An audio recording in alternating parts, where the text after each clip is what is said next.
Okay, now let's look into the word of God. ఇప్పుడు దేవుని వాక్యాన్ని ధ్యానించుకుందామా? You know, today's passage, I will take it, is from the book of Psalm. ఈరోజు మనం ధ్యానించబోతున్న లేఖన భాగము కీర్తనల గ్రంథము. And my title for this evening is Delight and Desire. ఈ రాత్రికాల సమయంలో నా సందేశం యొక్క ముఖ్య అంశం ఏంటంటే సంతోషించుట అలాగే ఆశించుట. You know, God has blessed me beyond anyone can ever comprehend. ఏ ఒక్కరు కూడా ఊహించని విధానంలో దేవుడు నన్ను అత్యున్నతంగా ఆశీర్వదించాడు. He has blessed my wife and myself as a couple beyond what we can ever imagine. నా భార్యను నన్ను ఒక కుటుంబంగా మా ఊహకు మించి దేవుడు దీవించాడు. No, I remember when we were doing a program at the governor's house in Nagaland. నాగాలాండ్లో గవర్నర్ ఇంటిలో మేము ఒక కార్యక్రమానికి హాజరయ్యాము. Actually, it was not, they call it governor's house, but it does not look like a house actually. Governor ఇల్లు అని పిలుస్తారు కానీ అదొక ఇంటిలాగా ఉండదు. But you know, my wife was singing a Malayalam song. నా భార్య మలయాళం భాషలో ఒక పాట పాడుతున్నారు. And the governor is not a follower of Jesus Christ. ఆ గవర్నర్ యేసుక్రీస్తు ప్రభువును వెంబడించే వ్యక్తి కాదు. But he was translating the song because he knew Malayalam to the chief minister of Nagaland. కానీ నాగాలాండ్ యొక్క గవర్నర్ గారికి మలయాళం వచ్చు కాబట్టి నా భార్య పాడుతూ ఉండగా ఆ పాట యొక్క అర్థాన్ని అక్కడున్న చీఫ్ మినిస్టర్కు అతను తర్జుమా చేస్తున్నాడు. And I was just wondering how good God is.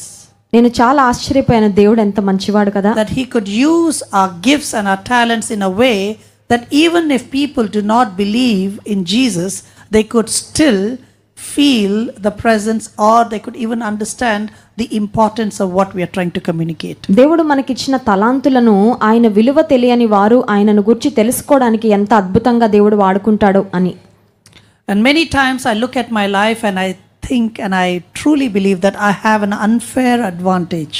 నేను చాలాసార్లు నా జీవితాన్ని చూసినప్పుడు అనిపిస్తుంది దేవుడు చాలా ఎక్కువగా నా విషయంలో మేలు చేశాడని, ఎక్కువగా కృప చూపించాడని.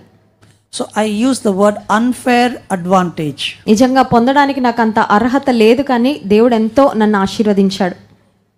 And the reason I say that is because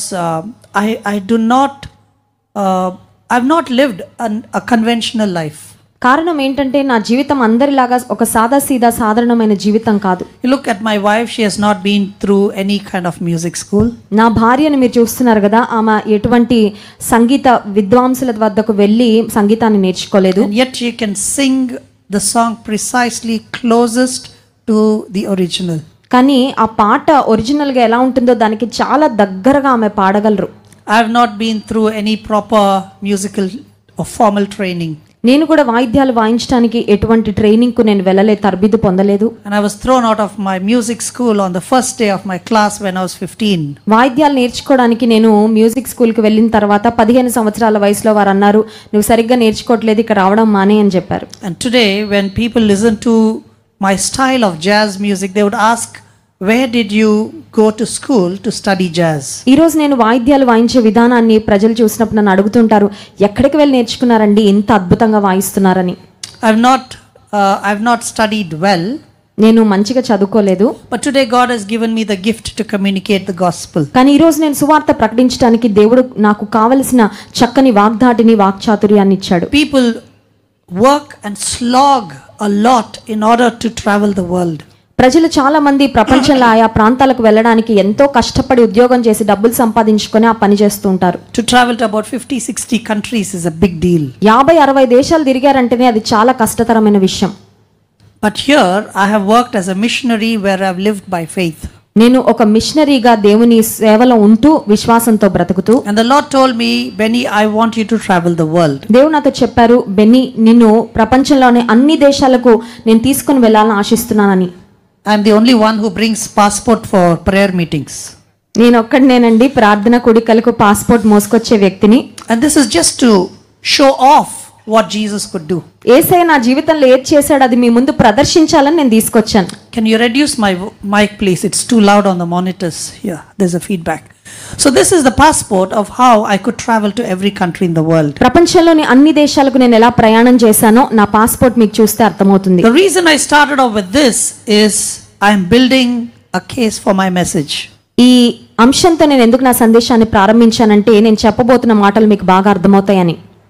When people look at this passport, when they look at my talent, they'll come and say, Benny, the verse, Psalm chapter 37 verse 4 is, you are the fulfillment of that. ప్రజలు నా పాస్పోర్ట్ని చూసి నేను మరి వాయిద్యాలు వాయించే విధానాన్ని చూసినప్పుడు ప్రజలు అంటూ ఉంటారు 37వ కీర్తన 4వ వచనంలో ఆ మాట యొక్క నెరవేర్పుని జీవితంలో మేము చూస్తున్నాము అని. Delight yourself also in the Lord and he shall give you the desires of your heart. యెహోవాను బట్టి సంతోషించుము, ఆయన నీ హృదయ వాంఛలను తీర్చును. This is one of the most misquoted verses among the Christian community. క్రైస్తవ ప్రపంచంలో చాలా ఎక్కువగా మరి వాడబడే వచనము. And they misuse this verse completely out of context. అసలు ఈ వచనము ఎక్కడ వ్రాయబడింది, ఏ నేపథ్యంలో వ్రాయబడింది అని చూడకుండా ఎప్పుడు పడితే అప్పుడు ఎక్కడ పడితే అక్కడ ఈ వచనాన్ని వాడుతూ ఉంటారు. And they use this in the name of name and claim. చాలాసార్లు మరి ప్రజలు ఎలా పడితే అలా ఈ వచనాన్ని వారు వాడుకుంటూ ఉంటారు. They just name something and claim that this is what I want from God. వారికి ఏదైనా దేవుని నుండి కావాలి అని వారికి ఆశ కలిగితే ఆ విషయాన్ని దేవుని నుండి అడిగి, దేవా ఈ వచనం నువ్వు చెప్పావు కదా నాకు ఇవ్వు అని అడుగుతారు. And many times people have come and complained about God saying, Benny, I have used this verse and why didn't God answer me? చాలా మంది నా దగ్గరకు వచ్చి దేవుని గురించి ఫిర్యాదు చెప్తూ ఉంటారు. బెన్నీ, నేను దేవుని సన్నిధిలో ఇది ఆశించాను, అడిగాను, కానీ దేవుడు నాకు ఎందుకు ఇవ్వలేదు. You know, delight yourself in the Lord. యెహోవాను బట్టి సంతోషించుము. We don't understand much about that. దాని గురించి మనకు సరైన అవగాహన లేదు. But the second part is something that we like. కానీ రెండవ భాగం మాత్రం మనకి చాలా ఇష్టం. He shall give you the desires of your heart. ఆయన నీ హృదయ వాంఛలను తీర్చును. That is easy for us to understand because it is about us. అది బాగా మనకు అర్థమవుతుంది, ఎందుకంటే అది మన గురించి వ్రాయబడింది కనుక. He will fulfill the desires of our hearts. ఆయన నీ హృదయ వాంఛలను తీర్చును. But what is the starting portion? కానీ ఈ లేఖన భాగానికి ముందుగా వ్రాయబడిన మాట ఏంటి? You know, let me paint the picture behind this verse, this psalm. ఈ వచనము లేదా ఈ కీర్తన వెనకాల ఉన్న నేపథ్యాన్ని ఒకసారి మీకు స్పష్టంగా చెప్పనివ్వండి. David, when he is writing this psalm, he had this major question: why do wicked people prosper and righteous people suffer? ఈ కీర్తనను రాస్తున్నప్పుడు దావీదు మనసులో ఉన్న ఒక పెద్ద ప్రశ్న ఏంటంటే, దుష్టులు చక్కగా వర్ధిల్లుతున్నారు, నీతిమంతులు కొన్నిసార్లు శ్రమల గుండా వెళ్తున్నారు, ఏంటి పరిస్థితి?